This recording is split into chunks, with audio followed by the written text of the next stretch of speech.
everybody, Dr. Cat here. Dr. Tess here. Alright, so today is stretch week. Today is stretch day. Yes. Alright, so the quads muscle, right, in front of your thigh. If you're having a lot of issues walking up and down stairs, this muscle can be part of the problem.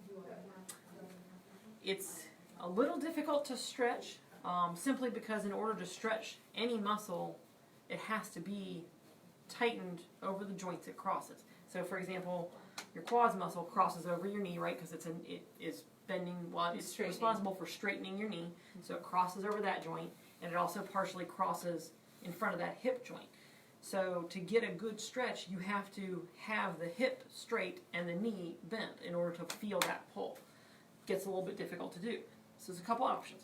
One, and Tess is going to show the version of not being able to grab your own leg. So there is the version where you get a hold of your leg, and it's very important. One, I should probably be somewhere I could touch, but you want to make sure, and if you look at me from the front, Lorna, you want to make sure that you're not like this, right? You don't want it out sideways. To get a good stretch, the leg needs to be down so that it's fairly straight.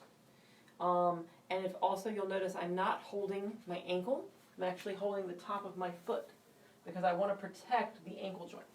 So you can either hold above the ankle or below the ankle, but not on the ankle.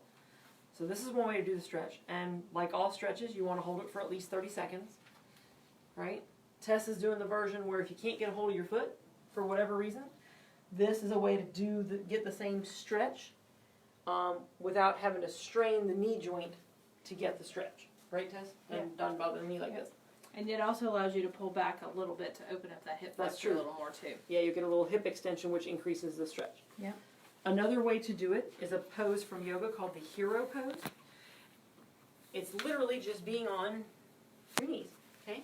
So you can do this, you can sit just like this. This is going to give you a stretch in the muscle because, again, we're bending that knee. Now, obviously, the hip is bent, so we're relaxing it a little bit at this end. And I'm going to turn sideways for a sec. So my feet really like to bend this way, so this is comfortable for me. Other people like it this way, right? My toes don't like to bend this way, but if this is more comfortable, you can do it this way. The other thing you can do, so if you don't really notice a lot in this position, but it's comfortable, start leaning back, right? And the further you get back, right, the further you lean back, the more you're going to straighten the hip joint and get that pull into the quads again. But be careful, because if the knee starts coming up off the floor or twisting out, you're putting slack back into the muscle, and you may actually tweak your knee or your hip. Yep. So you still want that straight leg position. And you just, again, hold it for about 30 seconds. You want to feel an annoying ache. You don't want to be wincing in pain. That's too far. All right. Now, let's say that none of these are positions that you can get in easily. That's okay. There's a third option.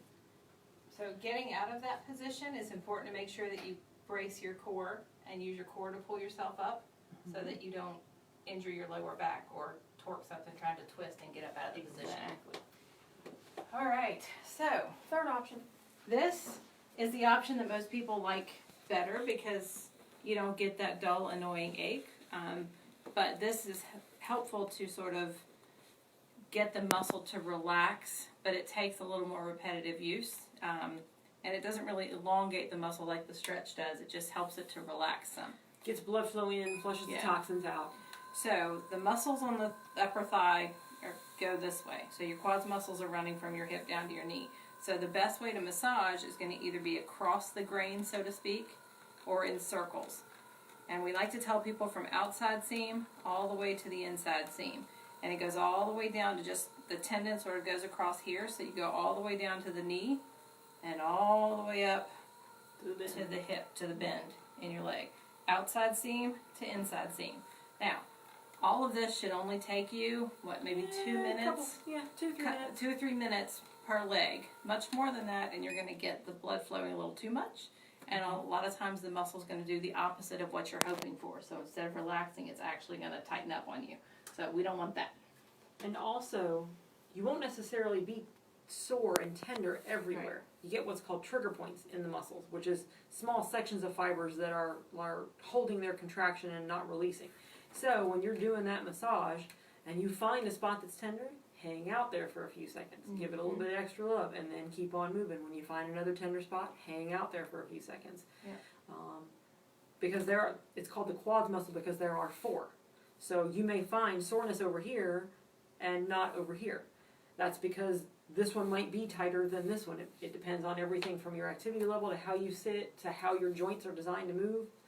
So all those things can play a role. So it's okay if you've got sore spots on one side and not the other. That's just where you're going to spend a little more time doing the work. All right, so if you're having knee pain and you find tender spots in the muscle, it's a good idea to stretch or massage or both. We'll see you next week. Bye. Bye.